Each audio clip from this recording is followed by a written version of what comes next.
இஸ்லாம் ஆண்களுக்கு ஏன் பல திருமணம் அனுமதித்தது? 7 திருமணம் பத்தி சமூகத்துல நிறைய பேச்சுகள் இருக்கு இல்லையா? இன்னைக்கு நாம எந்த ஒரு சார்பும் இல்லாம ஆதாரங்களை மட்டும் வச்சு இந்த விஷயத்த அலசப் போறோம். வாங்க நேரடியா இந்த பகுப்பாய்வுக்குள்ள போயிடலாம். முதல்ல இந்த 7 கல்யாணம் அப்படிங்கிற ஒரு பெரிய கட்டுக்கதைய உடைப்போம். நிஜமாவே இஸ்லாத்துல ஒரு ஆணுக்கு 7 திருமணம் செய்ய அனுமதி இருக்கா? என்ன நினைக்கிறீங்க?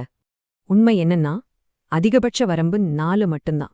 ஆமாங்க, ஒரு ஆண் அதிகபட்சம் 4 திருமணங்கள் வரை மட்டுமே செய்ய முடியும். இதேதோ இஷ்டத்துக்கு பண்ணிக்கலாம் அப்படிங்கிற சுதந்திரம் கிடையாது.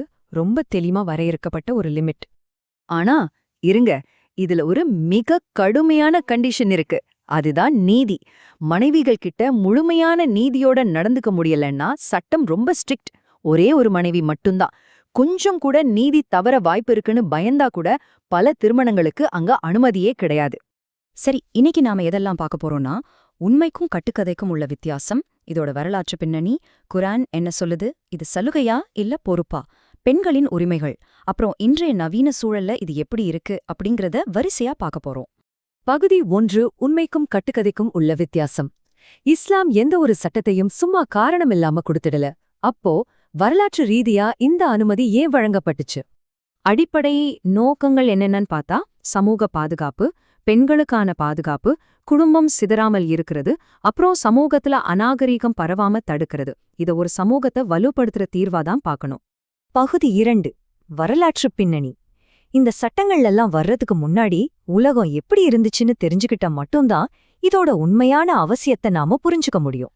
வரலாற்று கொஞ்சம் திரும்பி பார்த்தோம்னா வித்தியாசம் ரொம்ப தெளிவா தெரியும். இஸ்லாத்துக்கு முன்னாடி பெண்களுக்கு எந்த உரிமையுமே கிடையாது. கல்யாணத்துக்கு எந்த ஒரு கணக்கோ வரம்போ கிடையாது. ஆனா இஸ்லாம் வந்த பிறகு என்ன ஆச்சு? திருமணங்களோட எண்ணிக்கை கட்டுப்படுத்தப்பட்டுச்சு, பெண்களுக்கு உரிமைகள் கொடுக்கப்பட்டுச்சு. மிக முக்கியமா நீதி அப்படிங்கிறது கட்டாயமாக்கப்பட்டுச்சு. குறிப்பா அந்த நேரத்துல ஒரு பெரிய மக்கள் தொகை பிரச்சனை வந்துச்சு. நபிகள் நாயகம் காலத்துல நடந்த போர்கள்ல நிறைய ஆண்கள் இறந்துட்டாங்க. இதனால சமூகத்துல நிறைய விதவைகளும் ஆதரவற்ற குழந்தைகளும் பாதுகாப்பே இல்லாம தனித்து விடப்பட்டாங்க. அவங்க சமூகத்துல எந்த அவமானத்தையும் சந்திக்க கூடாது, அவங்களுக்கு மரியாதையான ஒரு குடும்ப வாழ்க்கை கிடைக்கணும், அதுக்கான ஒரு பிராக்டிக்கலான தீர்வாதான் இது இருந்துச்சு. பகுதி 3, குர்ஆனின் கட்டளை. சரி, இந்த சட்டத்தோட ஆணிவேரான குர்ஆன் இத பத்தி சரியா என்னதா சொல்லுதுன்னு பாப்போம். உங்களுக்கு விருப்பமான பெண்களை 2ஆகவோ 3ஆகவோ 4ஆகவும் திருமணம் செய்யுங்கள். ஆனால் நீதியாக நடக்க முடியாது என்று பயந்தால் ஒருத்தியை மட்டும் திருமணம் செய்யுங்கள். இந்த வசனத்தை நீங்க கவனிச்சீங்கன்னா முதல்ல ஒரு அனுமதி இருக்கு, ஆனா அடுத்த வரியிலே நீதியை பத்தின ஒரு மிகப்பெரிய எச்சரிக்கையும் இருக்கிறது நீங்க பார்க்க முடியும். இங்க நிறைய பேர் தப்பா புரிஞ்சுக்கிட்ட ஒரு விஷயத்த நாம உடைக்க வேண்டியிருக்கு. இஸ்லாத்துல பல திருமணங்கள் செய்யறது கட்டாயம் கிடையாதுங்க. எல்லாரும் 4 கல்யாணம் பண்ணியே ஆகணும்னு அது எங்கேயும் சொல்லல. இது ஒரு சில குறிப்பிட்ட சூழ்நிலைகளுக்கான தீர்வுதானே தவிர யாருக்கும் கட்டளை கிடையாது. பகுதி 4, இது சலுகையா இல்ல பொறுப்பா? அதாவது இது ஆண்களுக்கான ஒரு ஜாலியான உரிமையா இல்ல ஒரு பெரிய சுமையா? இதுதான் ரொம்ப ரொம்ப முக்கியமான பாயிண்ட். பல திருமணங்கள் செய்யற ஒரு ஆண் சுமக்க வேண்டிய நீதியோட சுமை இருக்கு பாருங்க, அது ரொம்ப பெருசு. எல்லா மனைவிகள் கிட்டயும் சமமா நடந்துக்கணும், செலவுகளை சமமா கவனிக்கணும், நேரத்தை சமமா ஒதுக்கணும், அன்புலயும் நீதியா இருக்கணும்.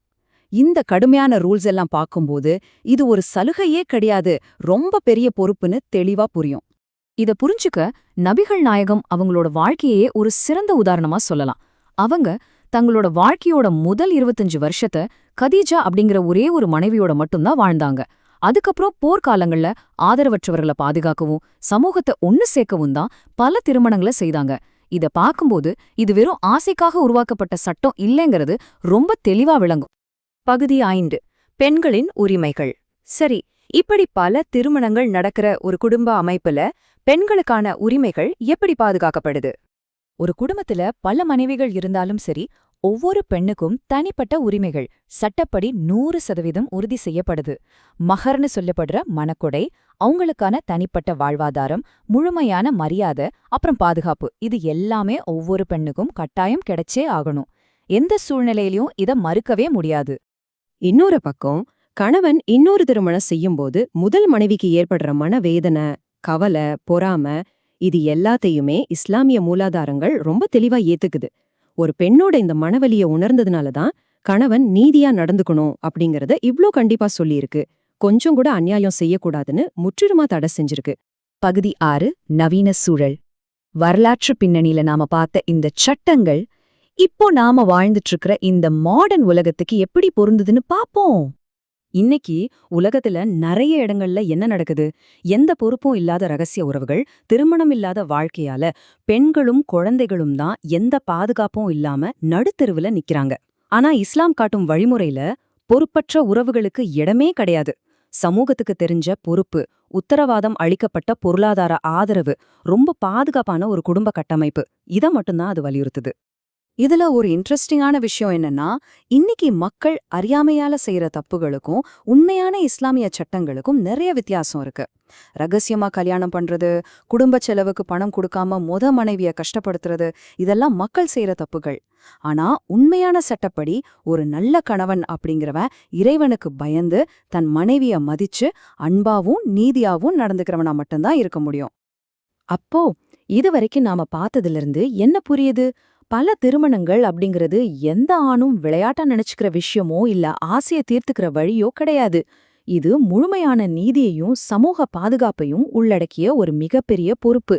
இத சரியா ஃபாலோ பண்ணா அநாகரிகம் குறைஞ்சு பாதுகாப்பான குடும்பங்கள் உருவாகும். கடைசியா உங்களை யோசிக்க வைக்கிற மாதிரி ஒரு கேள்வி. இந்த சட்டங்களோட இறுதி நோக்கம் சமூக பாதுகாப்பு, குடும்ப நிலைத்தன்மை, அப்புறம் முழுமையான நீதி அப்படிங்கிறது உண்மையானா, இது ஆண்களுக்கான வெறும் சலுகையா பார்க்காம ஒரு மாபெரும் பொறுப்பா நாம பார்க்க தொடங்குனா, இந்த சமுதாயத்தை பத்தின நம்மளோட பார்வையை எப்படி மாறும்? நீங்களே கொஞ்சம் சிந்திச்சு பாருங்க.